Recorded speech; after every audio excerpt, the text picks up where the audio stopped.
for us, it's like there's good wins and bad wins and good losses and bad losses. And, we went into that just saying, let's just play hard and take it at them. That's the organizing principle, play hard, or what do you learn from it? Like I mean, ours is energy, effort, and attitude, which is what we really stress. And we do that in practice and in games. And if we can get that each game, usually good things happen.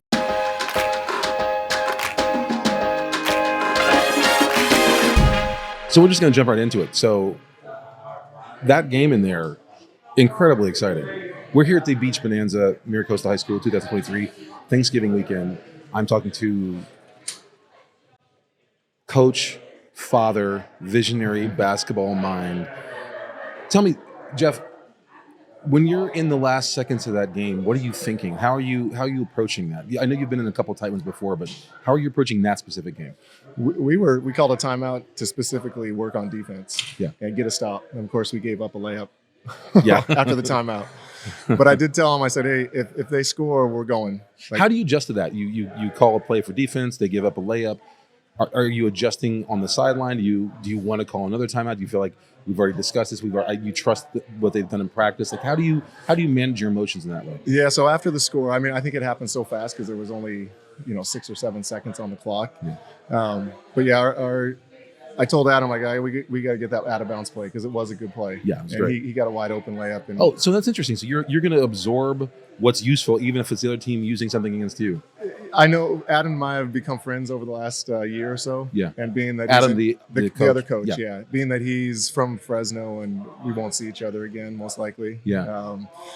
I'm sure I'll look at it on our game film and see it. But how often does that happen, if I may?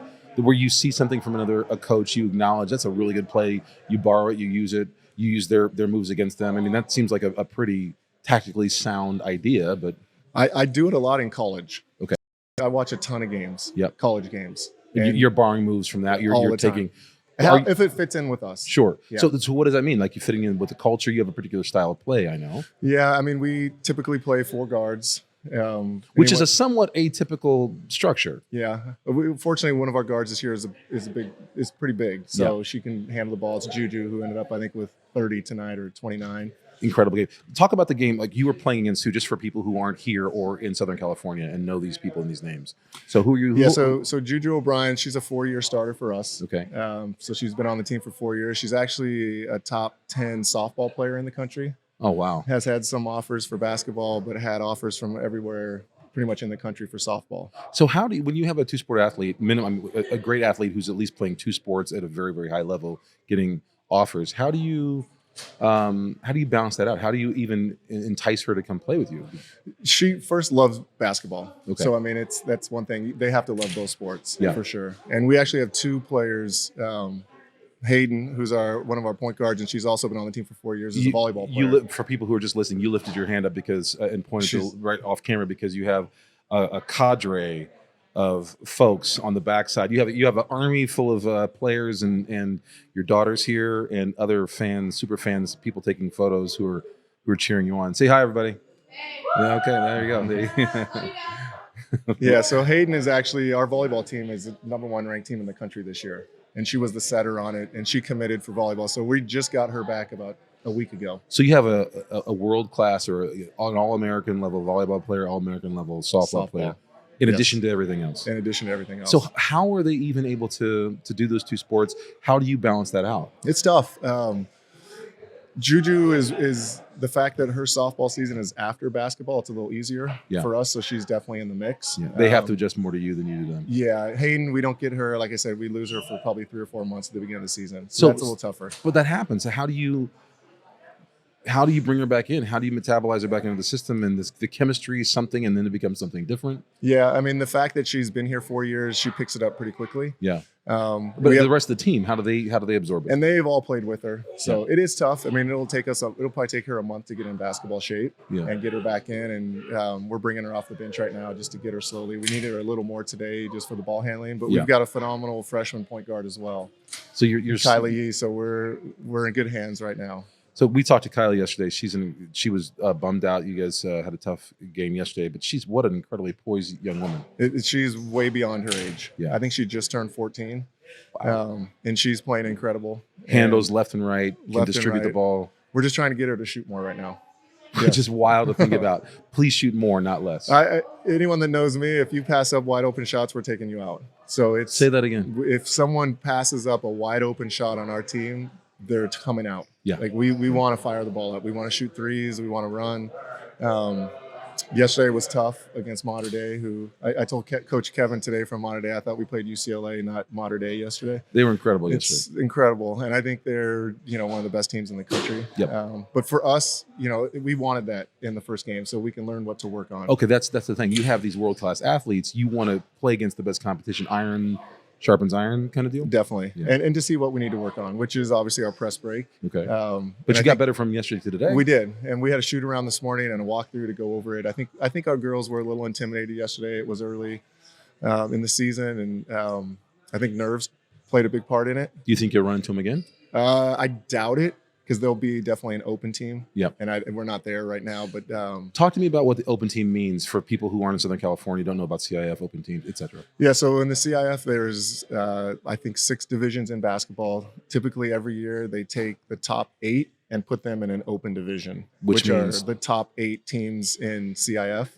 And I think right now, 3 of those teams are top 10 in the country, actually, with Sierra Canyon, Mater Dei, and who am I missing the other one? Sierra Canyon, Mater Dei, Etiwanda, yep. Who's, I think, number 2 in the country right now. So those 3 of the top 8 teams in California are arguably some of the top 10 or 15 teams in the country. Actually, in Southern California. In Southern California. Yeah, just in the Los Angeles area. So talk about that a little bit, because obviously people know LA region is the second largest second largest metropolis in the country.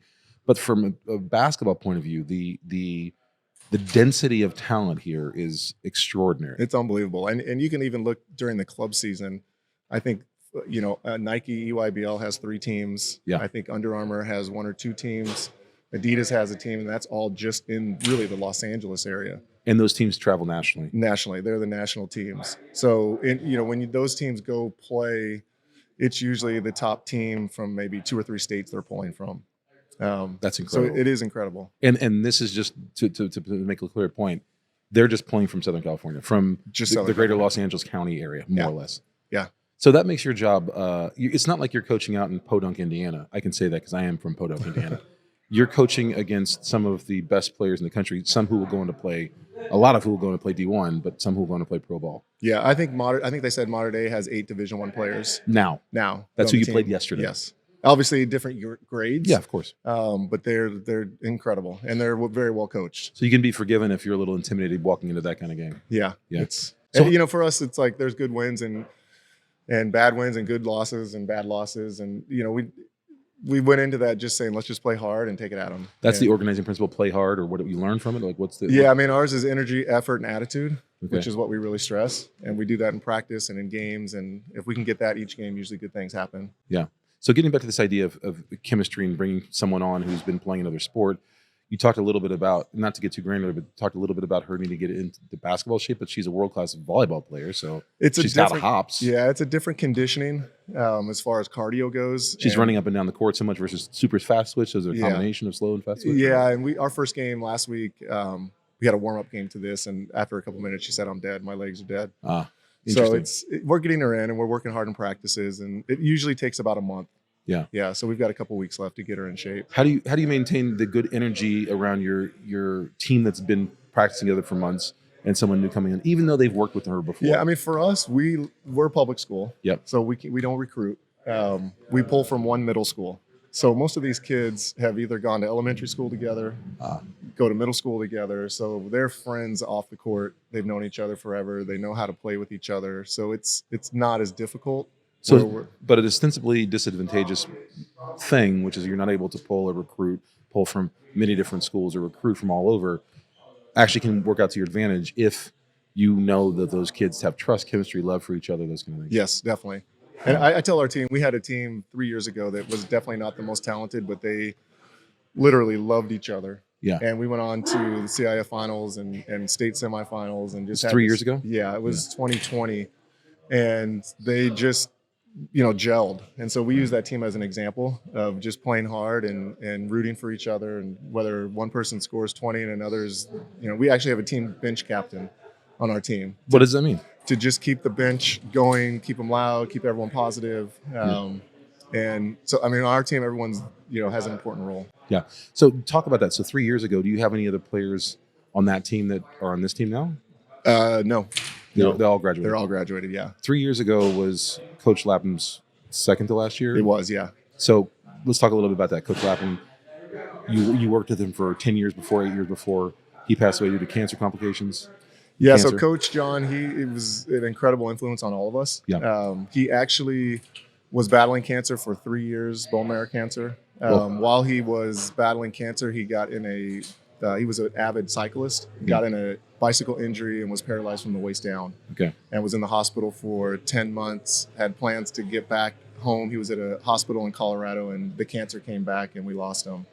Was that that was during season? It was in November. Yeah. Yeah, he had stepped down as coaching, but it happened in the middle, right at the beginning of our season. You have some players who had played for him that knew of his passing. How did you manage that?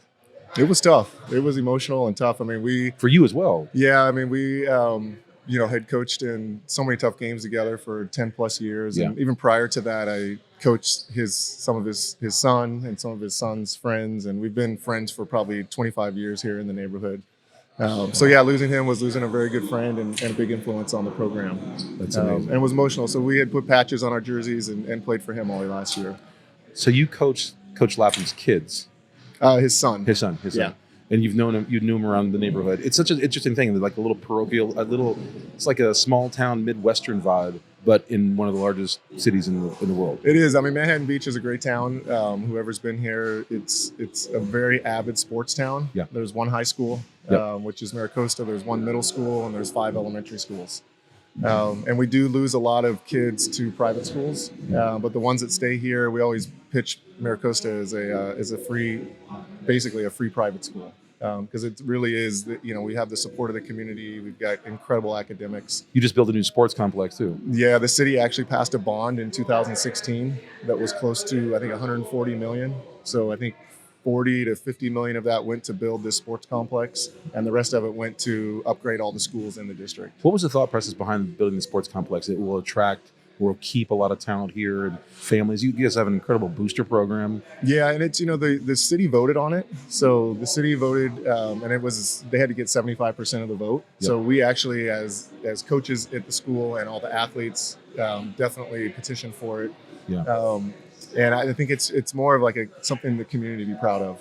And the community does use a lot. They use the football fields and the soccer fields, the baseball fields. I've got kids that grew up here and we use the gym, and it's really like a melting pot for sports now. An incredible family environment, community family environment. Definitely. Which brings me to you coaching with your daughter the second year? Second year, yeah. So Haley was a star player here. Yep. And then she came back and now she's on your staff. Yeah, she played. And she, by the way, is right off camera right there. We're talking about you. She played 4 years here, played at LMU for 4 years, and then came back. She's in grad school now at USC. What's she studying? She's studying psychology, actually. So she's getting her MFT, having an emphasis with sports and athletes, and is doing a great job. That's great. And one of her ex-teammates is also a coach with us, Chelsea Gibson, who was the CIF Player of the Year for 2 or 3 years and is a legend around here. So when you're coaching with your daughter, are you harder on her? Are you easier on her? Is there just a different relationship because it's your daughter? So I'm old school. Yeah. I play for a very old school coach. Which means? She is old school. Okay. So she could take it. She could take it. And I had another daughter that was the same, that was younger than Haley. She didn't play in college, but both of them, I was pretty hard on them. Yeah. Fair but hard.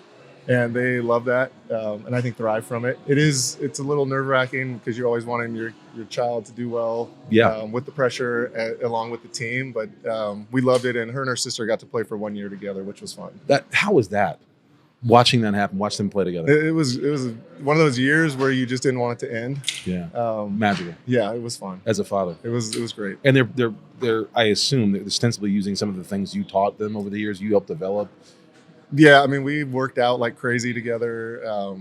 We would shoot, hundreds of shots every day, and they lived in the gym.